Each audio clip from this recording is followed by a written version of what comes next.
Vaxtınız xeyir olsun. Mən riyaziyyat kurikulum müəllimi Arzu Ələddin qızı. Sizə bu günləri qəşəng 10 dənə sual izah edəcəm. Kanalımıza abunə olun və videomuzu paylaşmağı unutmayın. Başlayaq sualımızdan. Deyir ki, düzbucaqlı üçbucağın iti bucağından çəkilən tənbölən qarşı kateti 3 və 5'lik hissələrə ayırır. Bura yazaq 3, bura yazaq 5. Mən tənböləndə bu hissəyə qollar deyirəm, bura ayaqlar. Bu qol, bu da ayaq. Bura 3'dürsə, bura 3K'dır. Bura 5'dirsə, bura 5K'dır. Düzbucaqlı üçbucaqda, üçbucaq belə deyək də, Pifagor üçlüyü var. 3, 4, 5. Onda belə çıxır ki, bu 3K'dır, bu 5K'dır. Aşağıda 4K'ymış. 4K bərabərdir 8 qoyuruq, K'mız da 2 olur. Bu üçbucağın perimetrini tapın.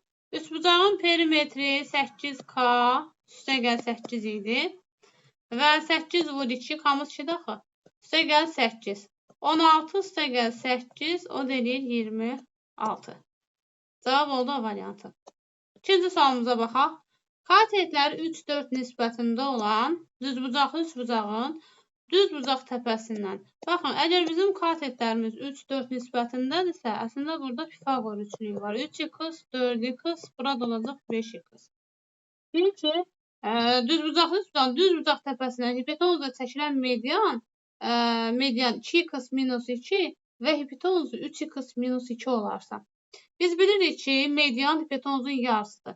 Yəni 3x üstəgəl 2-ni 2-yə bölsəniz, alacaqdınız 2x minus 2-ni. Bunu da vuraq açaq. 3x üstəgəl 2 bərabərdir 4x minus 4-ə. Keçirdək. X bərabər olacaq 6-ya. Əla. İndi məndən nə istəyir? Deyir ki, bu üçbucağın daxilinə çəkilmiş çevrənin radiyusu. Heç bir problem yoxdur. Biz buradan hipotenuzu tapsaq, hipotenuzu zaten bəlli oldu. 3 vuraq 6, 18, üstəgəl 2, edir 20. Bura olur 20, yəni 5K, qoy bura x deməyək. 5K əgər 20-dirsə, K'mız da 4'dür. Deməli, 5 vur 4, bura 20'dir. Bura 12'dir. Burada 4 vur 4, 16'dır. Düzbucaqlı üçbucağın daxilinə çəkilmiş çevrənin radiusu düsturu A üstəgəl B çıx C böl 2'dir. Yəni 12 üstəgəl 16 çıx 20 böl 2'dir. O da eləyir 28 çıx 20, 8. 8'i də 2'yə böləndə 4. C variantı. Növbəti 3-cü suala baxaq. Bərabəryanlı üçbucağın yan tərəfinə çəkilən median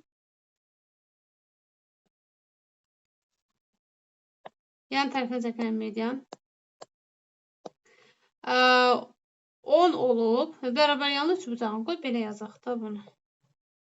Baxın, bərabəryanlı üçbucaqdır. Yan tərəfinə çəkilən median 10 cm. Biz bilirik ki, bərabəryanlı üçbucağın oturacağından yan tərəfə çəkilən medianlar bir-birinə bərabərdir. 10 cm olub, oturacaqla 30 dərəcəli bucağı əmələ gətirərsə, medianların cəmini tap. Bu biri medianı bilirəm, onsuz da oturacaqdakı medianlar bir-birinə bərabərdir. 10'dur ikisi də. Yuxarıdan gələni tapmalıyam. Yuxarıdan gələn də bərabəryanlı üçbucaq olduğuna görə həm tənbölən, həm median, həm də hündürlükdür. Medianlar 2'nin 1'ə nisbətində kəsişir. Və bura 2x yazaram, burada x yazaram. Deməli 3x bərabərdir 10'a, x də bərabərdir 10 bölək 3'ə. 2 misli olduğuna görə, bax bu hissəyə yazaram 3'də 20. Baxın, bura yazaq. Deməli, 3'də 20. 3'də 20. Onda burada 3'də 10'dur.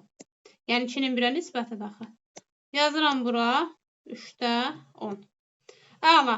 30 dərəcə. Bura olacaq 60 dərəcə. 30 dərəcəli bucaq qarşısındakı katet hipotenuzun yarısıdır. Haranı deyirəm. Və diqqətlə baxın, bu hissəni söhbət bu üçbucaqdan gedir. 3'də 20'nin də yarısı 3'də 10'dur. Əla. Biz də bilirik ki, bax bu hissə ağırlıq mərkəzidir. Yəni medianların kəsişmə nöqtəsidir. Əgər 3'də 10'dursa, təpədən başlayaraq 2'nin 1'ə nisbətində ayrıldığına görə burada 3'də 20'dir. Belə çıxır ki, elə bizim yuxarıdan aşağıya endirilmiş belə deyək də, median da neymiş? 3'də 10, üstəgəl 3'də 20, yəni 3'də 30, o da 10 imiş. Onda belə çıxır ki, bu üçbucaq bərabər tərəfli üçbucaq imiş. Medianların üçü də bir-birinə bərabər oldu. Yəni üçü də 10'dur. Medianların cəmi də 3 dənə 10'u toplayırsan, eləyir cavab 30. Cavab 30 idi. Yəni A variantı. Keçək növbəti sualımıza. Növbəti sualımızda 4-cü sualda deyir ki, ABC üçbucağında J ağırlıq mərkəzidir. AH hündürlükdür və mənə deyir ki, AH hündürlüyü üzərində yerləşir. Ağırlıq mərkəzi AH hündürlüyü üzərində yerləşirsə, deməli ABC üçbucağının özü bərabər yanlı üçbucaqdır. Və mən də görürəm ki, burada bir dənə Pifagor üçlüyü yarandı. 5, 4, burada 3'dür. BH 3'dür. Medianların kəsişmə nöqtəsi J'dir və 2'nin 1'ə nisbətində kəsişir. 2x-dır, burada x-dır. 3x bərabərdir 3 qoyun və x bərabər olacaq 1'ə. Bizdən də BJ-ni istədiyinə görə həmin BJ də 2x-dır. Deməli, o da bərabərdir 2 vur 1, 2'yə. Yəni, C variantı. Sonra qəşəng sual budur. Deməli, burada əslində 200'lü bucaqlar sizin belə deyək də beyninizdə canlanmalıdır. Niyə? Deyim sizə. Baxın, 200'lü bucaqlarda belə deyək də, baxın, bu tənböləndirsə əgər, tənbölənlərdən tərəfə qədər məsafələr bir-birinə bərabər. Bax, burada həmin şeydən istifadə edəcəyik. Mesela bunun bir amcı qoyun uzada. Baxın, görürsünüzmü? Buradan bura qədər məsafə 4'sə, buradan bura qədər də bir dənə hündürlük çəksəm, bax, bu da 4'dür. Bizə də deyir ki, A minus C 3'dür. Yəni, bunların fərqi 3'dür. Biz də bilirik ki, bax, bu tənbölənlər var. Bu hissələr, bunlar bir-birinə bərabərdirlər. Bunlar bir-birinə bərabərdir. Bir dənə artıq qalan, baxın, bu 3'dür. Yəni, təsəvvür edin ki, bura x desə, x plus 3'dən x-i çıxsan 3 edir də. Deməli, bax, bu hissə 3'dür. 3, 4, Pifagor üçlüydür. Burada oldu 5. Deməli, bizim DS'miz 5 imiş. Yəni, biz o qaydadan istifadə elədik burada. Keçək növbəti 6-cı sualımıza. 6-cı sualımız isə belədir. Deyir, torbada 4 qara və 3 ağ kürəcik var. Torbadan qaytarılmadan şərti ehtimal var burada. Ardıcıl olaraq çıxarılan 2 kürəcikdən ikisinin də qara olması. Ümumi halımız 7'dir. Birinci dəfə əlimi atıram, qara çıxır, 7'də 4 ehtimalı. Torbaya qaytarmıram. Həmin topu tullayıram qırağa. Qalır ümumi 6 top. 6 topdan 3'ü qara olacaq. Çünki mənim çıxartdığım qaraydı axı. Bunu da ixtisar edirik. 2. Bu ilə də ixtisar getdi. Cavab elədi 7'də 2. Yəni bu şərti ehtimal idi. Cavab B variantı.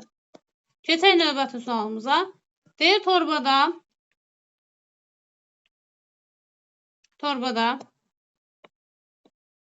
baxaq. Torbada 4 qara və 3 ağ kürəcik var. Torbadan qaytarılmadan ardıcıl olaraq çıxarılan 2 kürəcikdən birincinin qara, ikincinin isə ağ olması. Birincinin qara. Birinin qara demir. Birinin qara deyilsə və yanı nəzərə alacaq. Amma burada birincinin deyir. Deməli, ümumi hal 7'dir. Birinci qara çıxsa 7'də 4. Topu tulladım kənara. Ümumi 6 top qaldı. Və ikincinin ağ olması 6'da 3'dür. Bunu da ixtisar aparıram. Cavab eləyir yenə 7'də 2. Baxaq görə 7'də 2 hardadır? D variantında. Sonra növbəti sualımıza baxaq. Torbada 4 qara, 3 ağ kürəcik var. Torbadan qaytarılmadan, deməli, çıxarılan 2 kürəcikdən birinin qara, digərinin sağ. Burada artıq birinin qara deyil, birincinin demir. Deməli, 7 top var. Çıxardıram, qoy birinci qara olsun. O biri də qaytarılmadan sözü var. Açar sözümüz budur. Əlinizə qalır 6 top. Bunun 3'ü ağdır. İndi oradan deyə bilərsə yazmıyorum. Hardan bilirsən ki, birinci qara çıxacaq, 5 ağ çıxacaqdı. Deməli, və ya ola bilər ki, birinci ağ çıxar. Topu tullayaram qırağa, qalar 6 top. 6 topdan da 4'ü qara olar. Yəni, birinin, digərinin deyəndə və ya yadınızda düşməli idi. O deyir 42'də, deyim də sizə, 24, 6'ya ixtisar aparsam 4, 6'ya ixtisar aparsam 7. Cavab oldu 7'də 4. Şərti ehtimal 8-ci sinifdə keçilən bir dərsdir. Sonra qutudan izah edirəm 9-cu sualımızı. 9-cu sual belədir. Qutudan 1-dən 20'yə qədər nömrələnmiş 20 kart çıxarılır. 20 kart var. Qutudan seçilmiş bir kartdakı nömrənin 3-ə bölünməsi hadisəsinin ehtimalı. 1-dən 20-yə qədər ümumi 20 dənə nömrə var. 1-dən 20-yə qədər 3-ə bölünən ədədlər. Sonuncu ədəd 18-dir. Birinci 3-dür. Bölürəm 3-ə, üstə 1 gəlirəm. Say düsturundan istifadə elədim. 5, 6. 6 dənədir. 20-də 6 ixtisar eləsək 10-da 3. Yəni ehtimalı 10-da 3-dür. 0, 10-da 3. B variantı. Keçdik növbəti 10-cu sualımıza. 10-cu sualda da deyir ki, qutuda 1-dən 20-yə qədər nömrələnmiş 20 kart var. Ümumi hal 20-dir. Seçilmiş bir kartdakı nömrənin 2-yə bölünməsi hadisəsi. 2-yə bölünən ədədlər sonuncu çıx 1-ci, böl 2, üstə gəl 1. Deməli 10 dənə. Heç bunu belə yarıba-yarı da bilmək olardı. 2-də 1, o da nə deməkdir? 0,5. Yəni A variantı. Bura qədər diqqətiniz üçün təşəkkür edirəm. Videomuzu bəyənməyi və paylaşmağı unutmayın. Sürət qrupumuza qoşulmaq istəyən müəllimlərimiz isə 051 641 88 34 nömrəsi ilə əlaqə saxlaya bilərlər.